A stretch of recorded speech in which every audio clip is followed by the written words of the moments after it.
all good. This is Steve from Boxing UK in association with Supreme CBD. Delighted to be joined by English heavyweight champion Fabio Wardley. How are you doing? I'm good. How's things, mate? You alright? Not bad. Just catching up there a little while since we've spoken. Yeah. How's life been? Yeah, good. Same old, same old. In the gym, training, working at things, fine tuning, but everything's all good. Everything's on track. We're here in Brentwood, fight camp this week. Big fight, isn't it? Yeah. Nick Webb. Just reading there before we interviewed you, he's promised to knock you out. Yeah. Yeah, well, a few others have promised that as well, so we'll see how it goes for him anyways. Just your thoughts on that and how you think the fight's going to go? Yeah, of course. If anything, I'm glad he's coming with that kind of attitude. I'm glad he's confident. I'm glad he's feeling good in himself. That means I'm going to get a good version of Nick Webb. And then when I still get the win and when I still knock him out, there's no excuses. So I don't mind that at all. Have you watched him?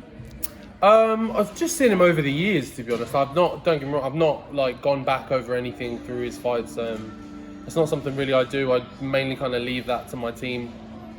Something my coaches really that they want to pay attention to. It's not really something I ever bother myself with.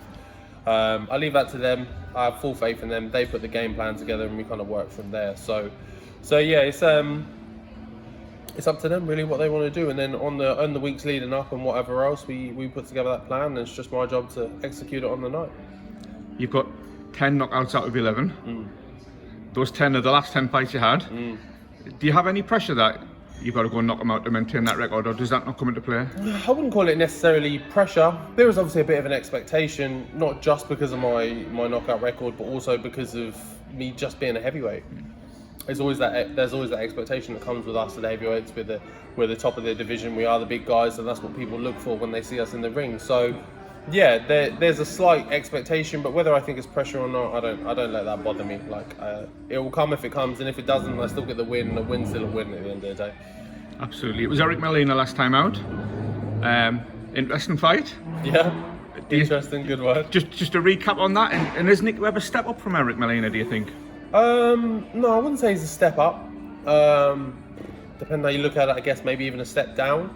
If you're comparing from where Molina's been, things he's done, things he's achieved in his career, the experience he has, maybe, or you could level it to be maybe a sideways step, something along those lines. But either way, it's still a good fight. But yeah, the Molina fight was an interesting one, something that posed a few different problems, a few difficulties for me, some things I had to overcome and figure out. But like I said, I've never claimed to be perfect. I'm still a work in progress. I'm still figuring out things. It's just whereas a lot of people may have done their figuring out in the amateurs or whatever else, I'm doing mine in front of thousands of people. So it's slightly different, but it's all part of the game. It is. Providing you get through Saturday, what's the ambitions? What do you want next? Where would you like to go? Well, I want to kick on. I want to start moving forward and grabbing some belts and getting some more silverware and some more titles to get my hands on. Obviously, things are a bit kind of stale at the moment. There's a bit of a backlog of fights waiting to happen, mandatories to be called, and all of this kind of thing, all the way up to the top level, which then makes it trickle down to my kind of level, because like Joe Joyce is holding on to 3 good belts, which I'd kind of be next for, but he's holding on to them waiting for his shot, and it's just, like I say, it creates that backlog. So yeah, it's that's where I'd like to go with things, but however it ends up, we'll see. But it's hard right now with everything going on, how it is to even kind of plan your future and which way you're going to go with it all. Can I chuck some names at you? Of course. First one has to be Alen Babic. Seen plenty banter with you here in the hotel. There's one put a picture online. I think you put something about before the storm. Yeah. And the comments already is this would be a great fight. Yeah. Is there any chance of that happening, do you think? Or is it just all... No chance. Babic is like family. That's my brother. That's my guy. Like we've been in the trenches together. I've done so many like bubbles and camps with him and just been next to him side by side. So nah, there's no reason for us to ever fight like that. We'd never do that. Like I love him like his family. He's my guy. So I'd always be in his corner, never against him. And he's just as cracked as when there's no cameras on him, isn't he, for anybody watching? Yeah. That's not as much as they think the Savage or whatever else is a mask or something he's created. It is partly, but it is genuine him as well. Like that is him to the core. Dave Allen. We spoke to Dave Allen not long after the Molina fight, and he said he would quite happily fight you and beat you. Interested in that one? Not really. Like what? I think if I was to beat Dave now, I wouldn't get any credit. I don't think I'd get much for it. He's coming off. he laid all his cards out when he retired and said, look, I'm not fit, I'm not healthy, I'm finished, I'm done. He even posted videos of him nearly getting dropped by Usyk and everything. And he clearly made a statement that I'm not in a good space to box anymore. And then for him to come back and say I beat him, knock him out cold, and I wouldn't get no credit for that. No one would give me a pat on the back for it. They'd be like, no, obviously, you look at the state he's in, kind of thing. So, no, it's not a fight that would interest me anymore. Before, yeah, when he was still rolling through with the years and doing what he was doing, yeah, of course. But now he's had a layoff. He's not really interested, and he's doing whatever he's doing outside of, or still in boxing, but not actually being a boxer. Fine, credit to you, do your thing, but don't dip your toe back in, because it's dangerous in the sport when you're not fully committed. Yeah, he's back on August the 27th. But again, against who?